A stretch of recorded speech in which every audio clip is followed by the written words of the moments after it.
Hello everyone, I welcome all of you. We are back with another video. CSAT का video हमने फिर से last time हमने क्या पढ़ा था वेन डायग्राम्स। वेन डायग्राम्स में हमने 11 केसेस किए थे, सर्कल डायग्राम्स बनाई थी हमने डिफरेंट 11 केसेस देखे कि जब डिफरेंट 11 केसेस में हमें किस सिचुएशन में हमने जो डायग्राम बनानी है कैसे बनानी है। और हमने आपको ये भी बताया कि जो वेन डायग्राम है वो जब when you have some complex situation, when you have a number of items categorized in different categories and it's easy to find the solution. It is easy to see the relationship between the different items with the help of Venn diagrams. So आज हम उसी के basis पे questions करेंगे। कुछ questions हमने आपको तब भी समझाया था कि डिफरेंट क्वेश्चंस इसमें आते हैं। कुछ में क्या होता है कि आपको टर्म्स देके होती हैं, डिफरेंट वर्ड्स आपको देखे हैं तो आपको वेन डायग्राम बनानी है। दूसरा किस्म में है कि आपको स्टेटमेंट्स देके हैं, आपको सिंपली एक क्वेश्चन देके होता है, स्टेटमेंट देके होता है, स्टेटमेंट से आपको खुद ही चूज करने होते हैं वो आइटम्स, ठीक है। तीसरा जो टाइप है उसमें आपको डायग्राम देखी होती है तो आपको रिलेशनशिप निकालनी होती है। So all the 3 types are very very easy. जिन्होंने पहला जो 11 केसेस वाला जो वेन डायग्राम्स का पहला वीडियो जो हमने बनाया, जिसने वो नहीं देखा है, आई विल सजेस्ट देम कि आप पहले वो देखें। जब आपको वो आएगा तो आप क्वेश्चंस खुद ही आ जाएंगे आपको। So let's start, we will discuss some basic questions, level 1 questions, और यही क्वेश्चंस आते भी हैं एग्जाम में। So let's start. Question number 1, आपको दिख रहा होगा कि 3 टर्म्स देखे हैं क्वेश्चन नंबर 1 में। This is engineers, lawyers and professionals. 3 terms है, that means 3 circles are needed. 3 terms के लिए 3 सर्कल्स हमें लगेंगे। अब उन सर्कल्स को हम कैसे रिप्रेजेंट करेंगे? इंजीनियर्स और लॉयर्स दो डिफरेंट प्रोफेशंस में आती हैं, इंजीनियरिंग और लॉ प्रोफेशन में आती है। तो इन दो के बीच में कोई रिलेशन नहीं है। जो इंजीनियर्स है और लॉयर्स है ये 2 अलग प्रोफेशन में आते हैं, इनके बीच में कोई रिलेशनशिप ही नहीं है। लेकिन ये दोनों प्रोफेशनल्स हैं, लेकिन इनके आपस में कोई रिलेशनशिप नहीं है। ये दोनों अलग अलग प्रोफेशंस हैं। तो हम इनको कैसे रिप्रेजेंट कर रहे हैं? That means 3 terms are there, 3 circles are needed. ये लॉयर्स हैं, ये इंजीनियर्स हैं, तो ये दोनों प्रोफेशनल्स हैं, ठीक है। ये लॉयर्स हैं, ये इंजीनियर्स हैं, दोनों प्रोफेशनल्स हैं। तो ऐसे हम इनको रिप्रेजेंट करेंगे वेन डायग्राम से, ठीक है। दूसरा question, eatables, chicken, fish. Eatables खाने की चीज़ें, एक जनरल टर्म है। चिकन मुर्गा जो हम खाते हैं, फिश मछली जो हम खाते हैं, ठीक है। तो chicken and fish both are eatables. Eatables हम इनको खाते हैं, ठीक है, दोनों खाने की चीज़ें हैं। और दोनों किस में आएंगी? ईटेबल में आएंगी। लेकिन क्या चिकन और फिश में कोई रिलेशनशिप है? No, these 2 are different items, 2 different items. So इसकी जो डायग्राम बनेगी सेम ऐसे ही बनेगी, ऐसे। ये ईटेबल होगा, ऐसे ईटेबल्स, इसमें फिश आएगा और चिकन आएगा, फिश एंड चिकन। सिंपल पहला ही केस जैसा। इसके बाद है question number 3, matter, solid, gas. आपको पता है मैटर के डिफरेंट टाइप्स होते हैं, सॉलिड, लिक्विड, गैस होता है, मतलब डिपेंड होता है। जैसे सॉलिड को हम टच कर सकते हैं, लिक्विड मोशन में होता है। तो मैटर जो भी, जिसका भी कुछ मास हो, वॉल्यूम हो, जो ऑक्यूपाई स्पेस करे, उसको उस चीज़ को मैटर बोलते हैं। दैट मीन्स मैटर की ये 2 टाइप्स हैं, ठीक है। No doubt these are 2 different types, पर दोनों मैटर में ही फॉल करती हैं। तो सेम केस है। फिर से तीसरा जो क्वेश्चन है उसका आंसर क्या है कि पूरा मैटर आएगा इसमें, यहाँ पे मैटर, ठीक है। ये सॉलिड है, ये गैस है। ये 2 अलग अलग किस्में हैं मैटर की, इनमें कोई रिलेशनशिप नहीं है, लेकिन दोनों मैटर है। तो इसलिए ऐसा ही वेन डायग्राम आएगा। इसके बाद question number 4, India, Lucknow, USA. फिर से 3 नाम जो है, ये तीनों जगह के नाम हैं। इंडिया एंड यूएसए जो है वो 2 कंट्रीज है, लखनऊ कंट्री नहीं है। यूएसए के साथ लखनऊ का कोई रिलेशनशिप ही नहीं है। इंडिया के साथ लखनऊ का रिलेशनशिप है और लखनऊ का इंडिया के साथ भी रिलेशनशिप है। लखनऊ उत्तर प्रदेश में है और उत्तर प्रदेश इंडिया में है। दैट मीन्स जो लखनऊ है ये पूरे का पूरा इंडिया में आता है, और जो यूनाइटेड स्टेट्स है ये अलग एक कंट्री है, इसका कोई रिलेशन ही नहीं है, ना इंडिया के साथ ना लखनऊ के साथ। तो इसका जो डायग्राम कैसे बनेगा, ये इंडिया है, ठीक है, ये इंडिया है, ये यूएसए है। दीज आर द 2 कंट्रीज, इनका कोई रिलेशनशिप नहीं है, ये अलग अलग दुनिया की 2 कंट्रीज है। जो लखनऊ है ये पूरे का पूरा इंडिया में है, क्योंकि लखनऊ एक जगह है, उत्तर प्रदेश की कैपिटल है। जो पूरी की पूरी कहाँ पे आती है? ये पूरी की पूरी इंडिया में आती है। तो हम इसको बिल्कुल, ये एक सबसेट है इसका, पूरा इसी में ऑल वाला केस, सम वाला केस पूरा इसी में आएगा। इंडिया लखनऊ में नहीं आएगा क्योंकि इंडिया बहुत बड़ी जगह है, लखनऊ उसमें आएगी। So this smaller circle is Lucknow, this is India and this is USA. USA का कोई रिलेशन ही नहीं है, दिस इज सेपरेट आइटम, ये एक सेपरेट आइटम है, ठीक है।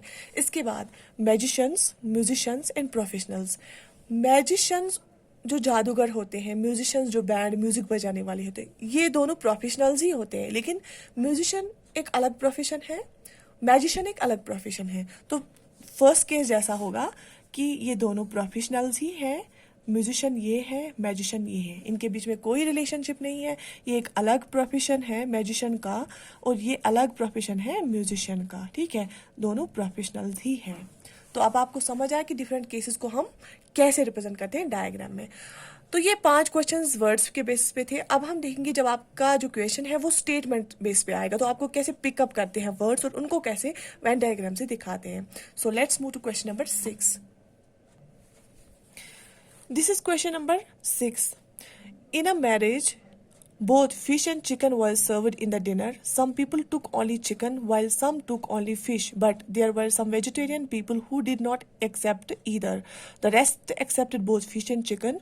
Which of the following logic diagrams correctly reflects this situation? अब देखो, एक शादी की तकरीब है, वहाँ पे कुछ लोग हैं, डिनर के लिए आए हैं, डिनर करना है उनको, और डिनर में जो फूड है, जो डिनर है उसमें क्या अवेलेबल है? 2 चीज़ें हैं, 3 चीज़ें हैं। एक तो वेजिटेरियन के लिए है, फिश है और चिकन है। कुछ लोग क्या करते हैं, सिर्फ फिश खाते हैं, कुछ लोग सिर्फ चिकन खाते हैं, और कुछ लोग क्या करते हैं, दोनों चीज़ें खाते हैं। और जो वेजिटेरियन होते हैं वो दोनों में से कुछ नहीं खाते हैं। तो इस सिचुएशन को हम कैसे रिप्रेजेंट करेंगे? अगर आपको क्वेश्चन धीरे से पढ़ना है, आप वीडियो को पॉज करके खुद पढ़ सकते हैं, ठीक है। तो कुछ लोग सिर्फ फिश खाते हैं, कि कुछ लोग सिर्फ चिकन खाते हैं, कुछ लोग दोनों खाते हैं, और जो वेजिटेरियन होते हैं वो इन 2 में से कुछ नहीं खाते हैं। तो यहाँ पे एक वर्ड चिकन है, दूसरा यहाँ पे एक वर्ड फिश है, ठीक है, दूसरा चिकन है, दूसरा जो है वो है चिकन है, तीसरा है वेजिटेरियन, ठीक है। लेकिन आपको क्वेश्चन आंसर्स में आप देखिए 4 सर्कल्स रिप्रेजेंट करके हैं, तो दैट मीन्स हम डिनर को भी रखेंगे, ठीक है, हम डिनर को भी रखेंगे, चौथा सर्कल। तो इसको हम कैसे रिप्रेजेंट करेंगे? देखिए,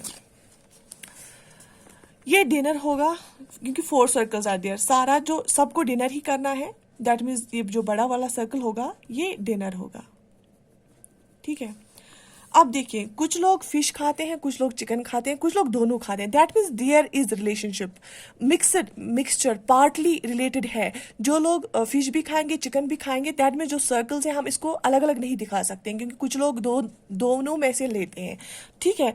तो हम ऐसे फिश और चिकन को ऐसे करेंगे, देखो। और जो वेजिटेरियन है वो इन 2 में से कुछ नहीं खाते हैं, तो वेजिटेरियन बिल्कुल अलग होंगे, लेकिन वो डिनर तो करेंगे, लेकिन वेजिटेरियन ना फिश खाएंगे ना चिकन खाएंगे, लेकिन डिनर करेंगे। तो वेजिटेरियन इन 2 के साथ कोई रिलेशनशिप नहीं है, अलग है लेकिन विद इन डिनर है, ठीक है। तो ये है वेजिटेरियन, वेज, ठीक है। जो ये एरिया में आएंगे ना, ये वो होंगे ओनली फिश खाएंगे, और ये जो होंगे इस एरिया में ओनली चिकन खाएंगे। और जो ये है, ये शेडेड एरिया है, ये वो लोग हैं जो जो दोनों खाएंगे। आई होप आपको समझ आया होगा। ये पूरा जो सर्कल है ये डिनर है क्योंकि सब लोगों को डिनर ही खाना है। जो वेजिटेरियन है ये बिल्कुल अलग हम दिखाएंगे, डिनर ही करेंगे लेकिन वेजिटेरियन खाएंगे, ये ना फिश खाएंगे ना चिकन खाएंगे, क्वेश्चन में दिया हुआ है। और कुछ लोग क्या है, ये सिर्फ फिश खाएंगे ये वाले, और ये सिर्फ चिकन खाएंगे। लेकिन इन फिश और चिकन का सर्कल हम थोड़ा इंटरमिक्स करते हैं, थोड़ा ये करते हैं, इंटरसेक्ट करते हैं। जो ये शेड, जो ये ओवरलैपिंग एरिया है ना, ओवरलैप करते हैं 2 सर्कल्स को, क्योंकि जो ओवरलैपिंग एरिया है इसमें वो लोग आएंगे जो फिश भी खाएंगे और सर्कल भी खाएंगे, दोनों फिश भी खाएंगे, सॉरी चिकन भी खाएंगे, दोनों चीज खाएंगे। तो ये डायग्राम रिप्रेजेंट करते हैं इस क्वेश्चन को। तो आप यहाँ पे देखिए ऑप्शन भी देके था ऐसा एक, ऑप्शन नंबर डी, ठीक है। अब हम क्वेश्चन नंबर 7 देखेंगे, ऐसा ही दूसरा क्वेश्चन। क्वेश्चन नंबर 7 में क्या बोला जाता है? If animals living on land and the animals living in water are represented by two big circles, and animals that live both in water and on land are represented by a small circle. Then the combination of these three can be best represented as. चार diagrams देखे हैं, आपको चारों में से देखना है कि क्वेश्चन को सूट क्या कर रहा है. देखिए तीन चीजें देखे हैं. एक देखे हैं कि कुछ एनिमल्स जो है सिर्फ लैंड पे रहते हैं, बोलते हैं कि तीन सर्कल्स हैं, दो बड़े सर्कल है, एक छोटा सर्कल है. जो लैंड पे एनिमल्स रहते हैं वो एक बड़े सर्कल को से रिप्रेजेंट होते हैं, और जो वाटर में रहते हैं वो भी बड़े सर्कल से रिप्रेजेंट होते हैं. और कुछ एनिमल्स जैसे एम्फीबियंस होते हैं वो वाटर में भी रहते हैं, लैंड पे भी रहते हैं, तो वो दोनों जगह रहते हैं, तो वो छोटे सर्कल से हम उसको रिप्रेजेंट करेंगे. तो देखिए लैंड वाले एनिमल्स अलग हैं, वाटर वाले एनिमल्स अलग हैं, लेकिन हमें पता है कुछ एनिमल्स क्या है, वो वाटर में भी रहते हैं, लैंड पे भी रहते हैं. सेम प्रीवियस केस, एक पार्ट इसका प्रीवियस केस जैसा है. तो हम कुछ पार्ट ओवरलैप हो रहा है, वही एनिमल्स जो वाटर में होंगे वही लैंड पे भी आएंगे, जो लैंड पे होंगे वो वाटर में भी जाएंगे, तो कुछ ओवरलैपिंग एरिया होगा. लेकिन कुछ एनिमल्स क्या है, सिर्फ लैंड पे रहते हैं, कुछ सिर्फ वाटर में रहते हैं. तो दो बड़े सर्कल्स क्या करेंगे, एक लैंड और एक वाटर. लेकिन जो ये वाला ये लैंड होगा, लैंड को रिप्रेजेंट करेगा, और ये वाटर को रिप्रेजेंट करेगा.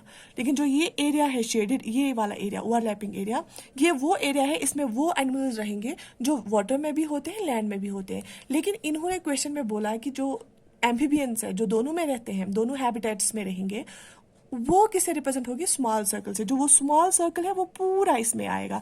क्यों? क्योंकि जो एम्फीबियंस है वो पूरे का पूरा इसी एरिया में आएगा, क्योंकि एम्फीबियन उसी को बोलते हैं जो एम्फीबियंस दोनों में रहेंगे. क्रोकोडाइल वो लैंड पे भी आता है लेकिन ज्यादातर पानी में रहता है. ठीक है, तो इसीलिए हम जो छोटा सर्कल है उनको रिप्रेजेंट कर रहे हैं इस छोटे सर्कल से. लेकिन ये किस एरिया में आएगा, इस एरिया में जो हम रिप्रेजेंट करें कि बोथ, जो लैंड में भी एनिमल्स जो लैंड पे भी रहेंगे, वाटर में भी रहेंगे. तो ये डायग्राम इसको रिप्रेजेंट करेगी. तो यहाँ पे हम ऑप्शंस में देखेंगे. देखिए ऑप्शन ए, तो animals living both in water and on land will be represented by small circle and this area overlapping area, and this circle will represent the animals living on land, and this another circle will represent animals living in water. I hope ki I tried my best to solve these questions and make you to understand the logic and the approach which we need to do and use to solve these questions. So I hope आप सबको समझ आया होगा. If you still have any query regarding any question and any concept of the Venn diagrams, you just write in the comment section. I wish you all the best. Thank you for watching this video. Thank you.